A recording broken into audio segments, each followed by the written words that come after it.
زہار اور طلاق دیکھنے میں سیم ہیں لیکن دونوں کے احکام الگ ہیں. میں اکثر یہ کہا کرتا ہوں کہ نوجوان نسل کو بھی یا جو شادی شدہ ہیں ان کو طلاق کے مسائل بھی سیکھ لینا چاہیے، اس لیے کہ ہم داخل ہونے کے راستے تو جان لیے لیکن خارج کس سے ہوتا ہے یہ بھی معلوم ہونا چاہیے. مثال کے طور پر کسی جگہ آپ انٹر ہو رہے ہیں تو آپ کو یہ بھی معلوم ہونا چاہیے کہ ایگزٹ کہاں سے ہے. اسی طرح شادی کے ذریعے سے آپ ایک نئی زندگی میں داخل تو ہو جاتے ہیں، شادی کے مسائل سب سیکھ لیتے ہیں، اور اس میں بھی بہت سارے لوگ نہیں سیکھتے شرعی طریقہ کیا ہے. لیکن میں سمجھتا ہوں کن چیزوں سے ٹوٹ جاتی ہے شادی یا نکاح، یہ امپورٹنٹ ہے سیکھنا تاکہ غلطی سے اس دروازے پر نہ جاؤ. بہت سارے لوگ طلاق پوری ہو جاتی ہے تب مسئلہ پوچھنے آتے ہیں. اس ڈاکٹر کے پاس علاج کرانے کے لیے اپنے بچے کو لے جا رہے ہیں جو بچہ گھر میں مر گیا ہو، وہ کیا علاج کرے؟ علاج ہوگا؟ ابھی سانسیں باقی ہیں اور بیمار ہے، تب آپ ہاسپٹل لے جائیں تو پتہ چلتا ہے کہ کچھ علاج ممکن ہے. لیکن یہاں پر گھر میں پوری طلاقیں دے چکے ہوتے ہیں تب پھر مسئلہ پوچھنے آتے ہیں. مسئلہ تو آپ کو خود معلوم ہونا چاہیے کہ جب کوئی مرد اپنی عورت کو 3 مرتبہ طلاق کہہ دے تو اس کے لیے وہ حرام ہو جاتی ہے. طلاق مغلظہ اس کو کہتے ہیں اور یہ قرآن سے ثابت ہے، وہ اس کے لیے حرام ہو جاتی ہے. اجنبی عورت کی طرح ہو گئی، اس سے فوراً وہ الگ ہو جائے. اب وہ اس کے لیے حلال اس وقت تک نہیں ہوگی جب تک وہ عدت گزارے، پھر کسی اور سے نکاح کر لے. اب وہ دوسرا مرد اپنے اختیار سے جب چاہے اسے چھوڑے، پھر اس کی عدت گزارنے کے بعد پھر یہ پہلے شوہر کے لیے حلال ہو سکتی ہے. یہ طلاق کا پروسیس جو 3 طلاق ہو جائے. ہاں ایک بار اگر کسی نے کہا طلاق یا 2 مرتبہ کہا تو ابھی اسے بچایا جا سکتا ہے. یہ طلاق رجعی اس کو کہتے ہیں. اس میں رجوع کر سکتا ہے، واپس لے سکتا ہے، یعنی پھر اس کو دوسرے کسی کے نکاح میں دینے کی ضرورت نہیں، بلکہ خود ہی اس کا ہاتھ پکڑ لے اور کہہ دے کہ میں تجھے واپس کر لیا، تو یہ 1 طلاق یا 2 طلاق میں وہ واپس ہو جائے گی. اس کو طلاق رجعی کہتے ہیں. بتانے کا مطلب یہ ہے کہ یہ مسائل ہر مسلمان کو معلوم ہونا چاہیے. کچھ لوگ یہ کہتے ہیں غصے میں نے بول دیا اسے. تو میاں پیار میں کون بولتا ہے طلاق؟ غصہ آتا ہے تبھی تو یہ ساری چیزیں ہوتی ہیں. غصے پر کنٹرول ہونا چاہیے. غصے ہی کی حالت میں اکثر لوگ کہہ جاتے ہیں اور اسی وقت جو کہی جاتی ہے وہ واقع ہو جاتی ہے. غصے میں آدمی بے قابو ہوتا ہے. تو یہاں پر بہت سارے لوگ یہی عذر لے کر کے آتے ہیں، غصے میں بولا ہوں یا ہوش میں نہیں تھا بول دیا ہوں. میرے عزیزو، یہ سارے بہانے شریعت نے نہیں قبول کیے. حتیٰ کہ ایسے نشے کے حالت میں بولا کہ آسمان و زمین کو بھی نہیں پہچان پاتا، اس وقت بھی بولا تو بھی واقع ہو جائے گی. اس حالت میں بھی اگر کہا ہو تو واقع ہو جائے گی. میرے کہنے کا مطلب یہ ہے کہ ان تمام مسائل کو سیکھ لینا چاہیے. یہ ہوئی طلاق. ایک ہے زہار. جو عورتیں تم پر حرام ہیں، مثال کے طور پر تمہاری ماں، بہن، بیٹی، یہ آپ کے اوپر حرام ہے نا. پھوپھی، خالہ، یہ آپ کے لیے ابدی حرام ہے، ہمیشہ کے لیے حرام ہے. ان سے نکاح نہیں کر سکتے تم.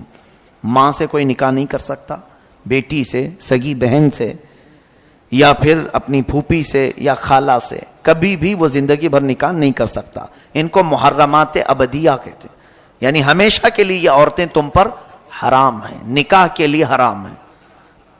اب ان عورتوں کے ذریعے سے آپ نے اپنی بیوی کو مشابہت دے دی، ان کی طرح کہہ دیا. اپنی بیوی کو کہا کہ تو میری پھوپھی کی طرح ہے، تو میری خالہ کی طرح ہے میرے لیے، یا میری بہن کی طرح ہے. یا پھر ایک عضو کو بھی کہہ دیا کہ تیرا پیٹ یا تیری پیٹھ یا کوئی حصہ میری ماں کی طرح ہے. تو اس کو کہتے ہیں زہار. وہ عورت تم پر حرام ہو گئی. طلاق نہیں ہوئی لیکن وہ حرام ہو گئی، اب تم اسے چھو نہیں سکو گے. یہ زہار ہے. اس کے مسائل ابھی آئے نہیں تھے. ایک صحابیہ کے ساتھ ایسا ہوا. عمر دراز خاتون تھی، ان کے شوہر بھی صحابی رسول ہیں. دونوں میں کچھ تکرار ہوئی گھر میں، تو شوہر نے کہہ دیا کہ تو میرے لیے ماں کی طرح ہے. تو وہ روتے ہوئے باہر نکلی اور آئی حضور صلی اللہ علیہ وسلم کے پاس کہ آقا اس مسئلے کو بتائیں, اتنی عمر ہو گئی, بڑھاپا آ گیا, اب جا کر میرے شوہر نے مجھے ایسا کہہ دیا, کیا کروں؟ نبی کونین صلی اللہ علیہ وسلم نے کچھ نہیں بتایا, خاموش رہے, کیونکہ ابھی مسائل آئے نہیں تھے, ابھی کوئی حکم اس مسئلے کے بارے میں آیا نہیں تھا. تو وہ باہر نکلی اور زور زور سے بحث کرنے لگی اپنے شوہر سے یا کچھ, کہ میرا مسئلہ معلوم ہو جائے, کیا کروں, میں گھر میں رہوں یا باہر جاؤں. وہ چلا رہی تھی. تب اللہ تبارک و تعالیٰ نے جبرائیل امین کے ذریعے آیت نازل فرمائے, قد سمع اللہ قول التی تجادلک فی زوجہا وتشتکی الی اللہ. اللہ نے اس عورت کی بات سن لی جو اپنے شوہر کے بارے میں آپ سے بحث کر رہی ہے اور اللہ کی بارگاہ میں شکایت کر رہی ہے کہ میرا مسئلہ واضح کیا جائے. واللہ یسمع تحاورکما ان اللہ سمیع بصیر. اللہ نے آپ دونوں کی گفتگو کو سن لیا ہے اور اللہ سمیع و بصیر ہے, سنتا بھی ہے, دیکھتا بھی ہے. اب آگے مسائل اللہ نے نازل فرمائے. الذین یظاہرون منکم من نسائہم ما ہن امہاتہم ما ہن امہاتہم, یعنی وہ تمہاری مائیں نہیں ہیں, لیکن اگر تم نے ایسا کہہ دیا تو یہ غلط کیا تم نے, غلط کیا تم نے. اب کیا کرے؟